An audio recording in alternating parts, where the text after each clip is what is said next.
Salam kenal dengan Bapak Ibu Guru.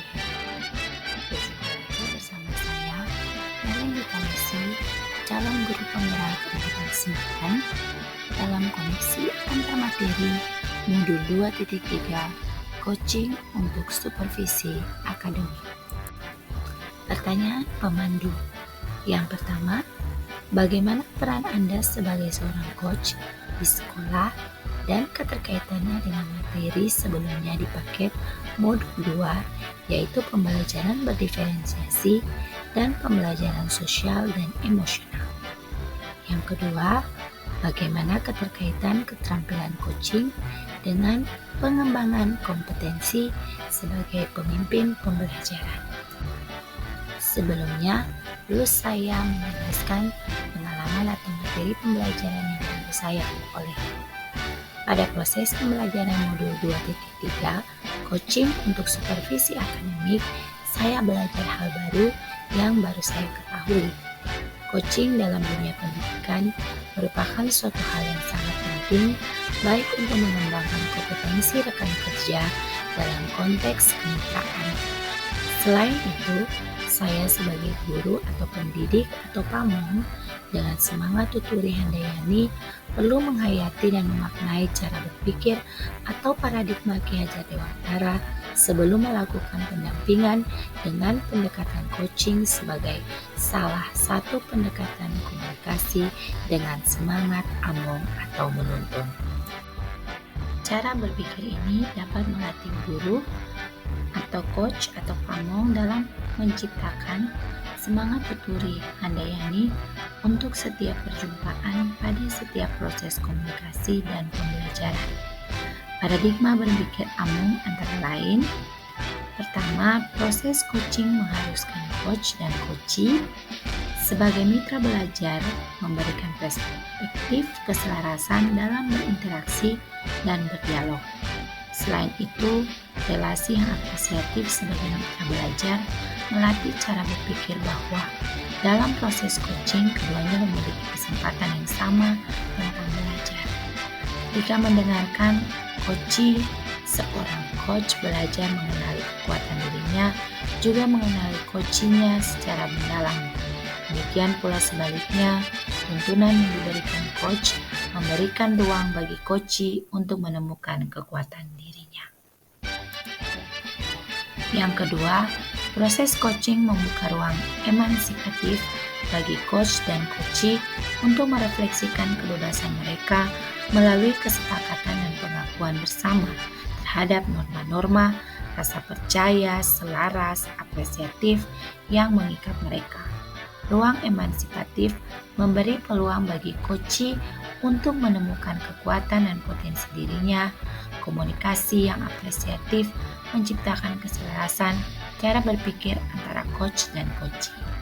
Ketiga, proses coaching sebagai sebuah latihan penguatan semangat tuturi handayani, yaitu mengikuti, mendampingi, mendorong kekuatan diri secara holistik berdasarkan cinta kasih dan persaudaraan tanpa pamrih, tanpa keinginan menguasai dan memaksa. Coach dan coachee adalah seorang manusia yang memiliki kebebasan untuk mendapatkan cinta kasih dalam setiap interaksi dan dialog yang terjadi. Yang keempat, proses coaching merupakan sebuah ruang perjumpaan pribadi antara coach dan coachee sehingga keduanya membangun rasa percaya dalam kebersamaan masing-masing. Kebebasan tercipta melalui pertanyaan-pertanyaan reflektif untuk menguatkan kekuatan dari coachee. Selanjutnya, untuk membantu rekan guru dapat mengembangkan kompetensi diri mereka, maka perlu dibangun paradigma berpikir coaching dalam diri kita, yakni 1. Fokus pada coachee atau rekan yang akan dikembangkan. 2. Bersikap terbuka dan ingin tahu. 3. Memiliki kesadaran diri yang kuat. Dan yang keempat, mampu melihat peluang baru dan masa depan. Selanjutnya, prinsip coaching dikembangkan dari 3 kata atau frasa kunci pada definisi coaching dalam berinteraksi dengan rekan sejawat ataupun siapa saja. perlu menggunakan ketiga prinsip coaching dalam rangka memberdayakan orang yang sedang kita ajak berinteraksi. Prinsip yang pertama yaitu 1. Kemitraan. Berarti setara, tidak ada yang lebih tinggi maupun lebih rendah. Coach adalah sumber belajar bagi dirinya sendiri. Coach merupakan rekan berpikir bagi coachnya dalam membantu coach belajar dari dirinya sendiri. Kedua, proses kreatif. Prinsip ini dapat membantu seseorang untuk menjadi otonom karena dalam prosesnya orang yang dikembangkan perlu untuk berpikir ke dalam dirinya untuk dapat kesadaran diri akan situasi dan kemudian menemukan langkah-langkah apa yang perlu dilakukan untuk mengembangkan kompetensi dirinya. Yang ketiga, memaksimalkan potensi. Untuk memaksimalkan potensi dan memberdayakan rekan sejawat, percakapan perlu diakhiri dengan suatu rencana tindak lanjut yang diputuskan oleh rekan yang dikembangkan dan paling mungkin dilakukan dan paling besar kemungkinan hasilnya.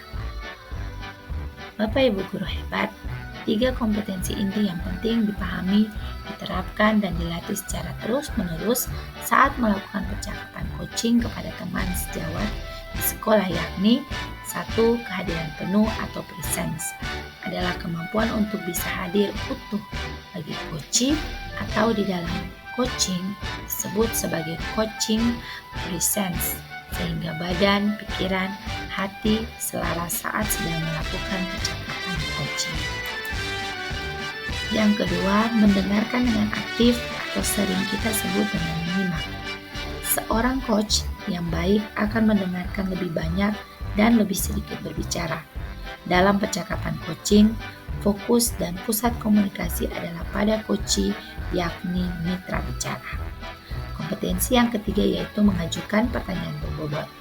Pertanyaan yang diajukan seorang coach diharapkan menggugah orang untuk berpikir dan dapat menstimulasi pemikiran coach, memunculkan hal-hal yang mungkin belum terpikirkan sebelumnya, mengungkapkan emosi atau nilai dalam diri, dan dapat mendorong coach untuk membuat sebuah aksi bagi pengembangan diri dan kompetensi. Selanjutnya, dalam pelaksanaan coaching ada alur yang digunakan, yaitu alur tirta. T untuk tujuan, yaitu menyepakati topik dan hasil pembicaraan. Tahap yang kedua yaitu identifikasi, menggali dan memetakan situasi dan menghubungkan fakta-fakta yang ada. 3. R untuk rencana aksi, mengembangkan ide untuk alternatif rencana aksi atau solusi. Dan yang terakhir, A untuk tanggung jawab, berkomitmen akan langkah selanjutnya. Pada proses pembelajaran yang dilakukan, ada emosi-emosi yang berkecamuk dalam diri saya. Perasaan senang karena mendapat pengalaman baru terkait proses coaching yang dipelajari dan dipraktekkan. Namun seiring dengan itu, ada perasaan cemas dan was-was apakah proses ini dapat saya lakukan kepada rekan-rekan guru saya di sekolah. Sepanjang proses pembiasan lewat komunitas belajar dengan beberapa rekan guru, mereka menyambut dengan positif, membuat saya termotivasi dan optimis untuk lebih mengembangkan kemampuan sebagai coach dalam melakukan proses coaching. Pada proses ini, sejauh praktek dan melakukan proses demonstrasi kontekstual, saya sudah bisa melakukan tugas coach dengan baik, memberikan kehadiran penuh dan mendengarkan secara aktif. Mampu menahan emosi untuk memberikan solusi kepada coach dan dapat mendengarkan tanpa terpancing untuk memberikan tanggapan atau masukan. Dapat tetap berfokus pada pembicaraan dan menggali pertanyaan-pertanyaan baru yang tetap berpusat pada hasil pembicaraan coach. Dalam proses ini, hal yang harus diperbaiki, bagaimana saya dapat menajamkan kompetensi untuk menyediakan waktu berkualitas dan kehadiran penuh dalam proses coaching. Mengapa ini perlu ditajamkan? Karena dengan demikian, jika dalam konsentrasi dan kehadiran penuh, saya dapat mengembangkan pertanyaan-pertanyaan berbobot untuk dapat menggali kedalaman pemikiran coach sehingga mampu mengembangkan kemampuan, kompetensi, ide-ide, bahkan solusi apa yang harus diambil.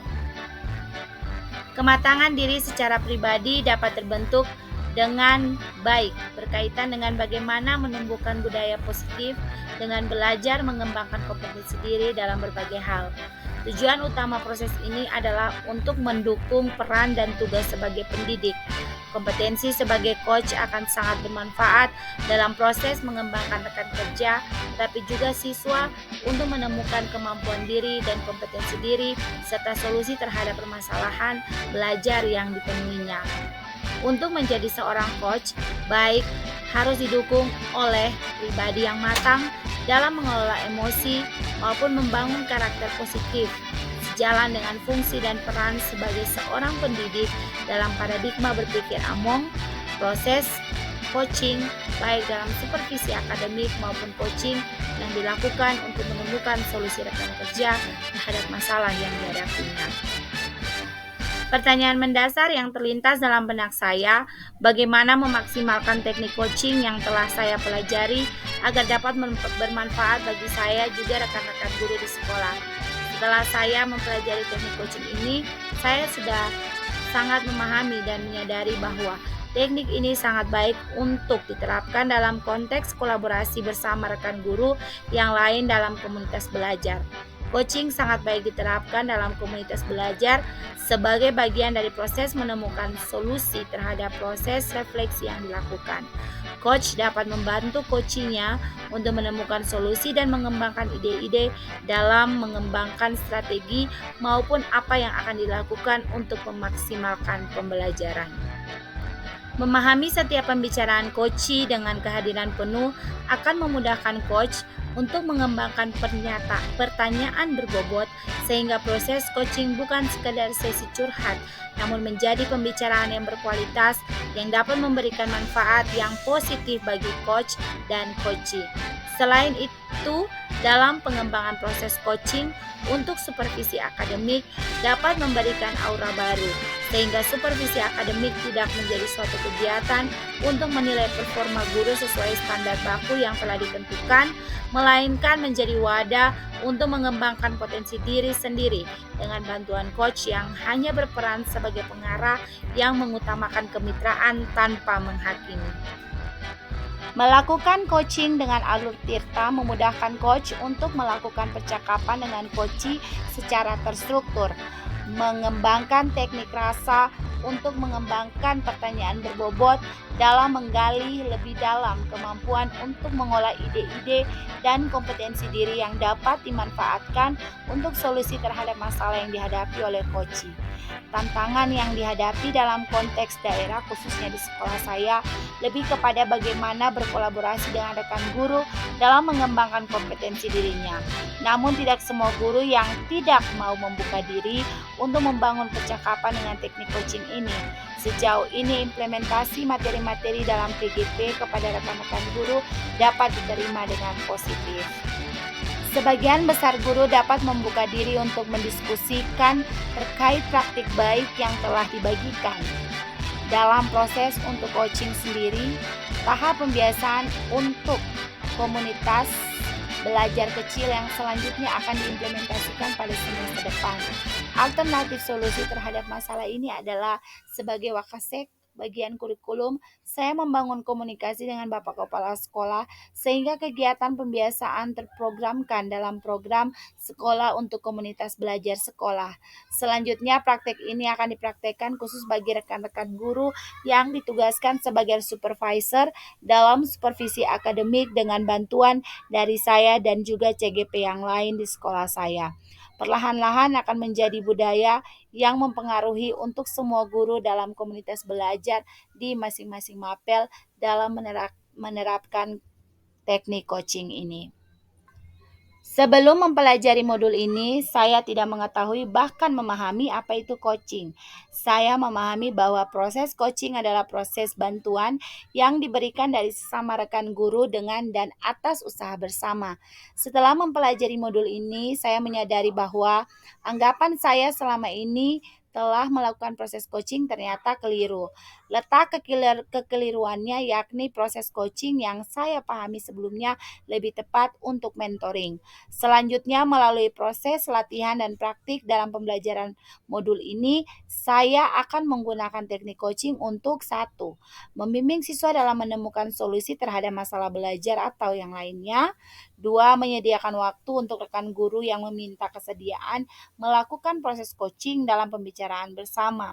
Ketiga, melakukan supervisi akademik sebagai wakil kepala sekolah bagian kurikulum dengan teknik coaching.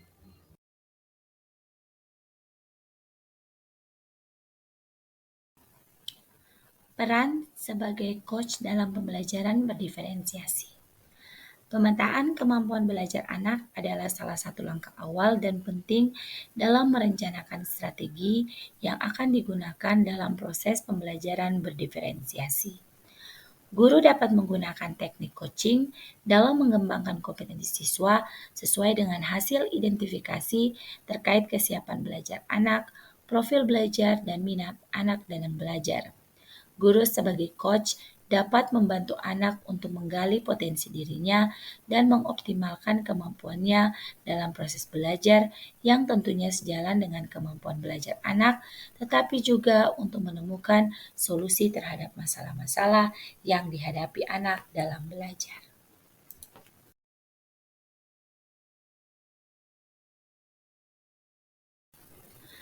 Peran guru sebagai coach dalam pembelajaran sosial emosional berkaitan dengan bagaimana coach dapat membimbing siswa untuk menggali kemampuan atau kompetensi sosial emosional yang sudah dimiliki sejak awal.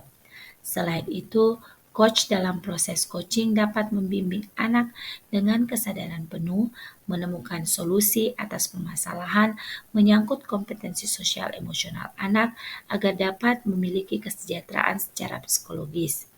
Tentunya percakapan coaching sangat membantu proses dimaksud.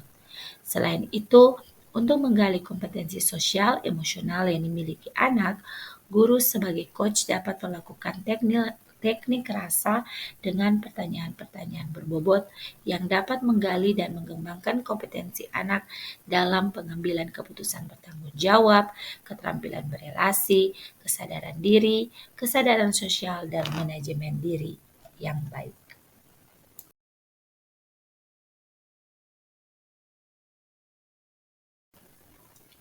Keterkaitan coaching dengan pengembangan kompetensi sebagai pemimpin pembelajaran.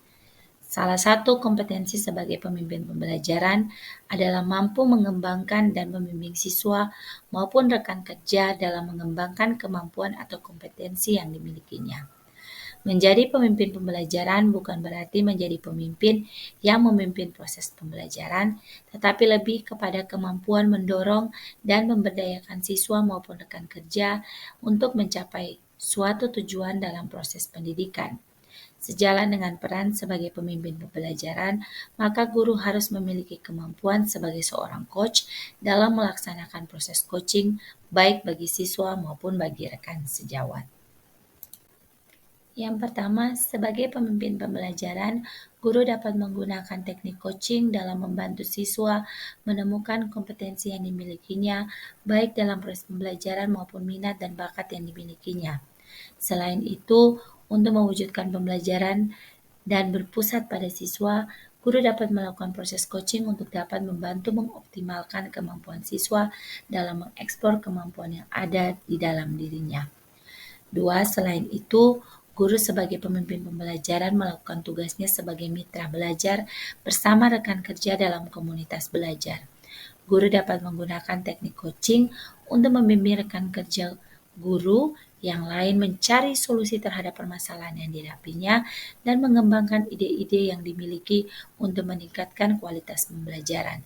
Selain itu, coaching dalam supervisi akademik perlu dilakukan sehingga supervisi akademik yang selalu menakutkan bagi guru dapat menjadi wadah untuk mengembangkan potensi diri dengan kemampuan yang dimiliki oleh setiap guru.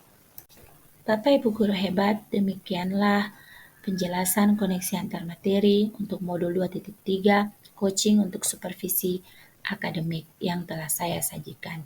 Kiranya bermanfaat bagi kita semua. Salam guru penggerak, tergerak, bergerak, menggerakkan.